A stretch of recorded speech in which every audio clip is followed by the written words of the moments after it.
Welcome back to Science Online class. I am your science teacher Mr. CB Varet and we are talking about the chapter is matter around us pure. Okay, we have seen so many things. In my last lecture I have talked to you about the what are the separation techniques and how we are getting the some composition of the homogeneous mixture. Okay, what kind of the homogeneous mixtures are there, so how we can get their components and we can separate them easily.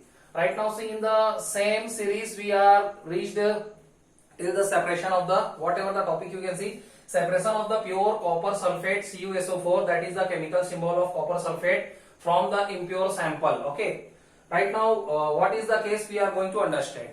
For example, suppose any kind of the mixture is given to us and it is a sample from the some impurities are mixed in the copper sulfate. You can see in the crystals of copper sulfate some impurities are going to be mixed, and what is the aim that is given to us? The aim is that we have to get the pure crystals of copper sulfate from the impure sample. So right now how we will do?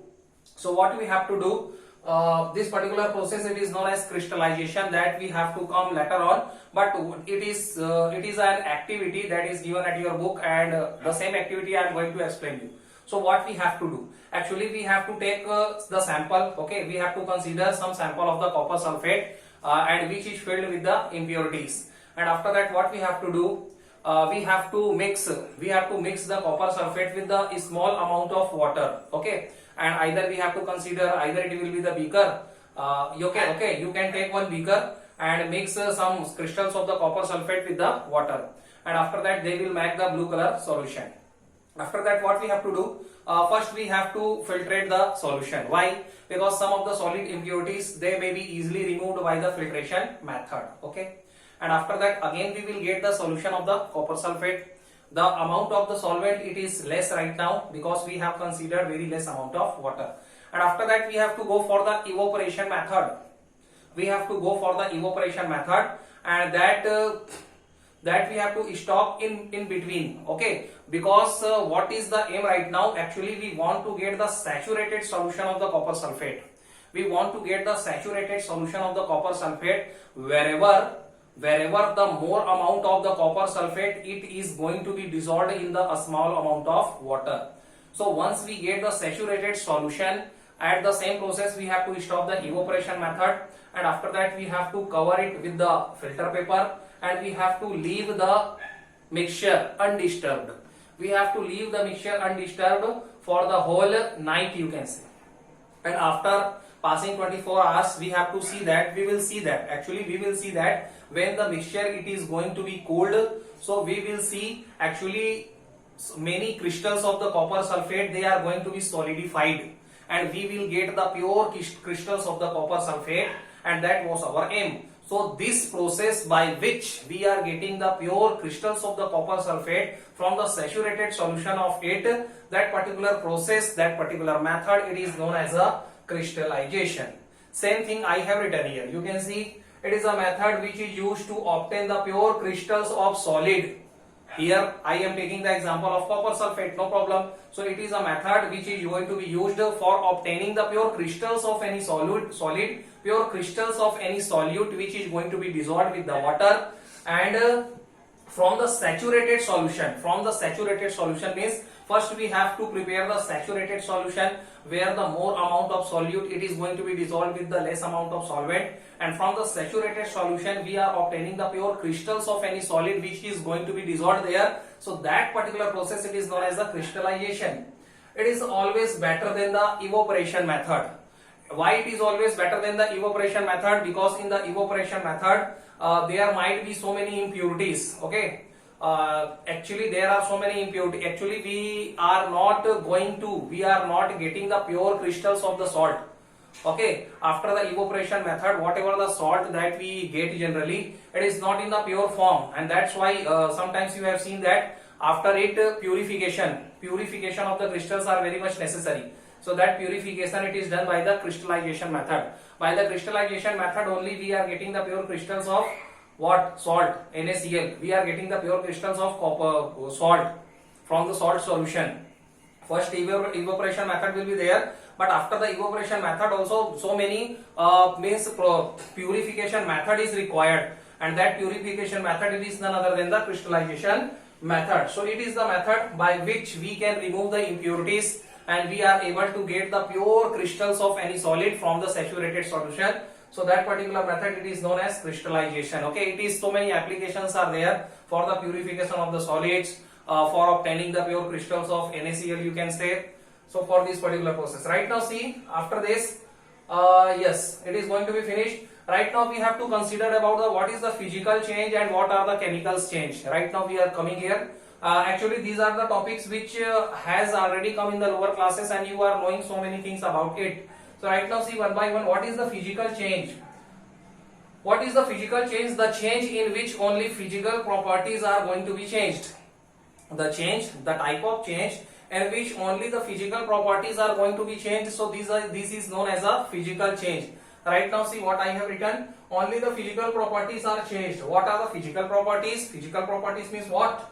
Actually like melting and boiling point, ये change हो जाएगा. After that the rigidity, rigidity means you can say strength, how much it is hard, okay. And after that hardness, same thing. And after that color, after that state, after that fluidity. So these are known as the physical properties. So the kind of change in which there is a change only of the, only the physical properties are changed. There is a change of only the physical properties. So such kind of the change, it is known as the physical change. Right now see what is the second point, no new substance is formed. Actually in the physical change there is no new substance is going to be formed. The same substance will be there. Whatever the original substance that we have considered, it will be the whatever the new product which is going to be formed, both the properties are same. Actually no new substance it is going to be formed. Third property, all the properties of the new compound, it is same as before. All the properties of the new compound, whatever the new compound that is going to be formed, its properties are same like before, because there is no formation of the new compound. Actually the same substance we are getting back. Only the states are changed, only some physical properties are going to be changed, but we are getting the same original substance. That's why the properties which we are getting in the new product, it is same like before. Whatever the original substance we have considered before. Right now see the next property. Fourth property, chemical nature of the matter. Chemical nature means how that particular matter is going to be prepared. We are going to talk about the atoms, we are going to talk about the molecules, we are going to talk about the internal structure. That is known as the chemical nature. So chemical nature of the matter, it remained unchanged. Chemical nature of the matter, it is going to remain unchanged. Means there is no change in the chemical nature of the matter. And that's why the same product we are going to be formed. What are the examples? You can say like melting of ice. Suppose we are melting the ice, so it is converted into the water particles. And if you talk about the, is there any change? Same, ice is also the molecules of water, and in the water also molecules of water H2O it is present. Both are the same compound. There is no chemical change. Only the properties, physical properties are going to be changed. Only the states of the water, it is going to be changed from the solid to liquid, liquid to gas, gas to liquid, liquid to solid. But the water is the same everywhere, H2O only. Right now see, grounding of the wheat. Okay, grounding of the wheat means wheat को अपने को ground करना है, उसको flour में convert करना है. So if you are doing so initially also it was wheat and later on also it was wheat. It is the wheat particles only. Whatever the flour that is used for making the chapatis, it is the same wheat only. Because only what we are doing, we are just grounding it. No new substance is going to be formed, no chemical reactions, and the chemical nature of the matter, it is going to be remain unchanged. All the things are there. Tearing of the paper. Suppose we are tearing the paper. So whatever the new product, we are getting the small pieces of the paper. It is the same like before. All the properties of the paper, it is present in the new compound also. So these are coming under the physical change. Right now see what is the next thing. Our next thing is the chemical change. Chemical change, okay. So what is there? First, actually the chemical properties of the matter are changed. When we are going to talk about the chemical change, so what happens in the chemical change? All the chemical properties of the matter are going to be changed. Chemical properties of the matter are going to be changed. Meaning is that their chemical structure are going to be changed. Whatever the original substance we are taken under the consideration, actually it is going to be changed. There is a formation of new product, you will see. New compound is formed. Second, I have written new compound is formed whose properties are different from the original one. New, there is a formation of the new compound whose properties are totally changed from the original substances, original materials. Right now, see the third thing. It is a irreversible process. Actually, it involves the chemical reaction. Chemical change means you can say there is a chemical reaction in between the two substances, and after that they are going to make the new product. So because the chemical reaction is involving, and that's why it is a irreversible process. Irreversible process meaning is that we cannot get back our original substance. Whatever the original substance we have taken initially, we are not able to get back them, as it was happening in case of the physical change. Why? Because it is a irreversible change. It is a permanent change.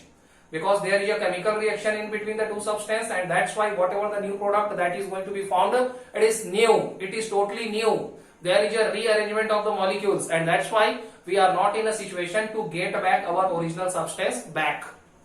Right now, see the fourth thing. There is a rearrangement of the molecules. Same thing I was telling to you right now. There is a rearrangement of the molecules, and it comprises the chemical reaction. Same thing I have told you. So these all are the thing. If you want to see the example, okay. So example, you can see so many things like burning of candle, other things you can say cooking of food. When you cook the food, so many new substances are going to be formed. Okay. When you burn the candles, so many new products are going to be formed, like smoke, like carbon dioxide. And here also when we cook the food, so actually whatever the initially what kind of the matter was there, what kind of the vegetables are there, it is totally cooked. So many things are going to be involved. It is converted into the new form. So that's why these are the examples of the chemical change. Right now, see, we have to talk about the next thing, that is the pure substance. We have started our chapter from the same topic, pure substance. So I am going to write down pure substances.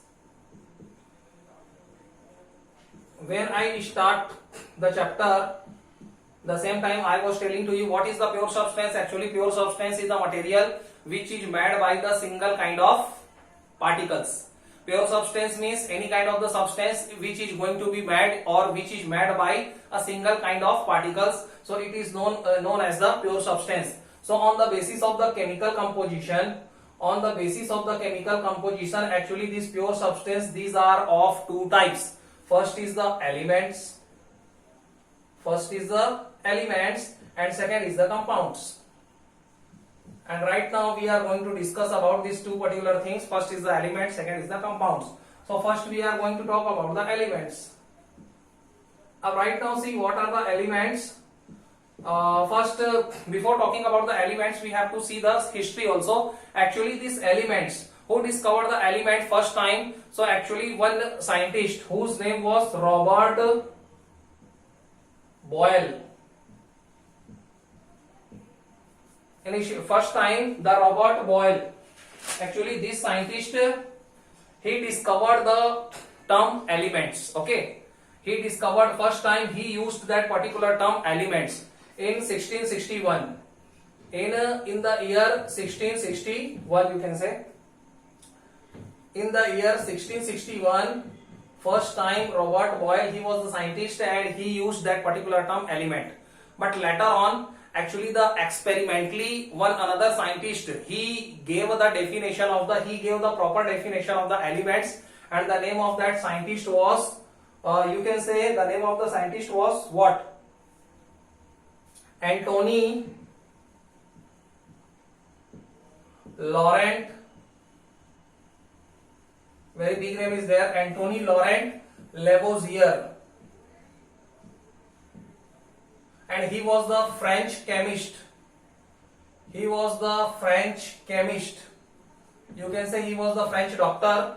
So another scientist whose name was Anthony Laurent Lavoisier, he gave the proper definition of the elements, and he was a French scientist.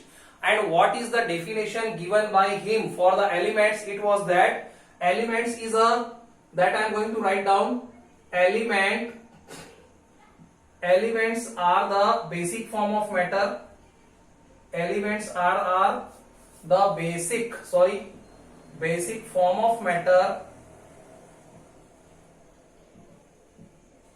which cannot be broken into smaller